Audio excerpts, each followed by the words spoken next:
रागी अभी तक कार्यक्रम में नहीं आया, मुझे उनके पास जाना पड़ेगा। शदाब एक सेकंड, मैं रागिनी आपको आगे मौका दूंगा। शदाब, आप जो गृह मंत्री का दौरा हुआ, रागिनी इंतजार करिए, जो गृह मंत्री का दौरा हुआ और उसमें जो पलायन की बात बोली, वाकई वो बात सत्य है, पलायन तो हुआ था कैराना से। अमीश जी, पलायन नामी जिन 2016 में मुसलमानों को बदनाम करके एक सांप्रदायिक माहौल तैयार कर मुसलमानों को एक विलन बताते हुए राजनीतिक लाभ के लिए तैयार किया गया, जिसकी फैक्ट फाइंडिंग जो टीम सी को रिपोर्ट दे दे और बेशक पलायन होता है हमारे उत्तर प्रदेश में गांव से। अरे सुन लीजिए, रिपोर्ट पे सुन लीजिए, रिपोर्ट आई। अमीज, लेट मी कंप्लीट। नहीं, let me, I am letting you complete. मुझे वो रिपोर्ट दे दीजिए। आप फैक्ट को झुठला रहे हैं। योगी आदित्यनाथ की सरकार ने जो फैक्ट फाइंडिंग टीम बताई थी, उसकी रिपोर्ट आई और उस रिपोर्ट में आया हुआ कि सारे आरोप सही थे, कैराना में पलायन हुआ, लोगों ने मकान दुकान छोड़ के चले गए थे अपनी। ऐसे कौन अपना घर छोड़ देगा? आज की तारीख में कहते हैं कश्मीरी पंडितों ने भी अपना घर नहीं छोड़ा था, खुद से चले गए थे वो।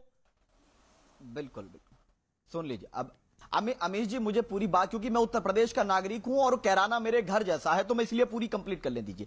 कैराना से लोग जो गए थे उसमें 70% लोग कारोबार की वजह से गए थे, क्योंकि यह हमारा कल्चर है कि हम सिटी एरिया की तरफ कारोबार को जाते हैं। कैराना सिटी एरिया नहीं है, एक छोटा सा नगर है, इसलिए लोग मूव किए। और मैं मानता हूं कि उत्तर प्रदेश के अंदर आपराधिक स्थिति रही है, आज भी है, और आज भी हालात ये कि रोजाना बलात्कार की घटनाएं आज भी होती हैं, लूट डकैती की आज भी उत्तर प्रदेश होती है, मर्डर आज भी होते हैं। और आपने बोला मुसलमानों को बदनाम करने के लिए, यहां पे मुसलमानों का नाम किसने ले लिया? खुद ही आपने बदनाम करने की बात कर रहे हैं आप।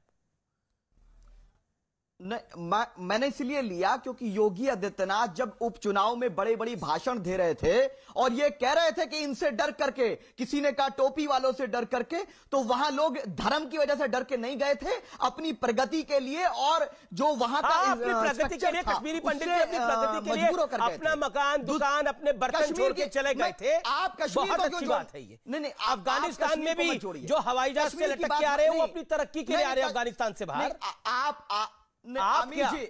अमीर जी, जिस प्रकार से आपने गौरव को, रागिनी को मौका दिया, मुझे मौका दीजिए। मैं गृह मंत्री जी के राम मंदिर वाली अरे सबसे ज्यादा शिकायत तो आप गौरव और रागिनी की, सबसे ज्यादा शिकायत तो रागिनी जी कर रही हैं, गौरव जी कर रहे हैं। बोलिए।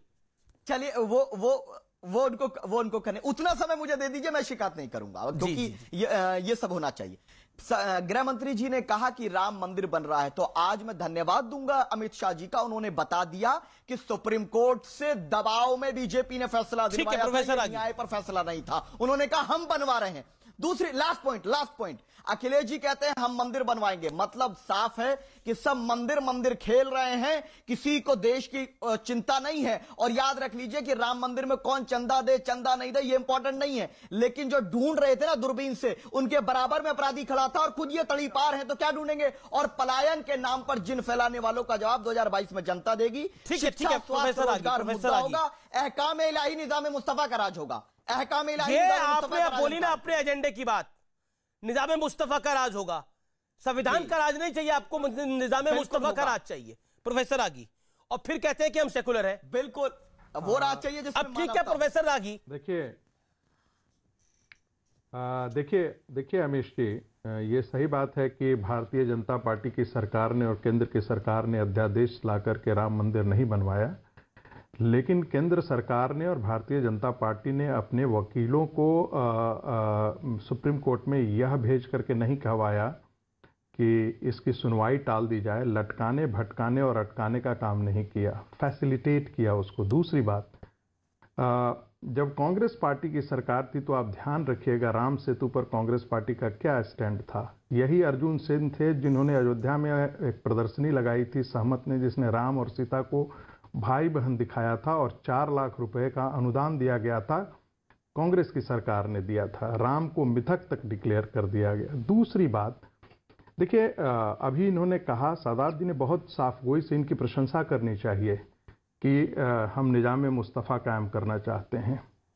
जब ये आपने कहा, मैं उससे सहमत नहीं हूं अमीश जी कि आतंकवाद का धर्म नहीं होता है। आतंकवाद का धर्म होता है। नहीं, मैंने कहा कि आतंकवाद का तो धर्म कोई मानता नहीं है, लेकिन अपराधी का धर्म मान लिया जाता है। सुन लीजिए, देखिए सुन लीजिए, मुझे अपनी बात कर लेने दीजिए, तो मेरा समय तो बहुत कम ही होता है ना, तो आप दोनों में लड़ाने लगते हैं तो हम बीच में फंस जाते हैं। देखिए, आतंकवाद का धर्म होता है, ये हमारी बौद्धिक कायरता है कि हम उसे कहने से डरते हैं। दुनिया में कौन धर्म आतंकवाद का सृजन करता है, उसकी किताबें कैसे आतंकवाद को पालती हैं, पोसती हैं, खड़ी होती हैं, और उसका पूरी दुनिया में नर्तन कैसे हो रहा है आतंकवाद के नाम पे, रक्त रंजित किसके हाथ हैं, ये सब कोई जानता है, इसको बताने की आवश्यकता नहीं। जहां तक सुमैया राणा की सवाल है, तो आप सोच सकते हैं कि, और समाजवादी पार्टी की आप तस्वीर, इसी से आपको पता लग सकता है कि एक व्यक्ति तो मुनव्वर राणा जैसा व्यक्ति कहता है कि तालिबान ने कुछ भी गलत नहीं किया है। जिसके हाथ नग्नता, नृशंसता और जंगली कायरता और बर्बरता से सने हुए हैं, उसको शरीफ बताने वाला परिवार से आप क्या उम्मीद लगाते हैं कि वो भारत के संविधान में आस्था मैं ब्रेक के लिए रुक रहा हूं, मैं शादाब चौहान से ब्रेक के बाद जवाब ले लूंगा। मैं ब्रेक के लिए रुक रहा हूं, ब्रेक के बाद वापस आ रहे हैं। देखते रहिए यार।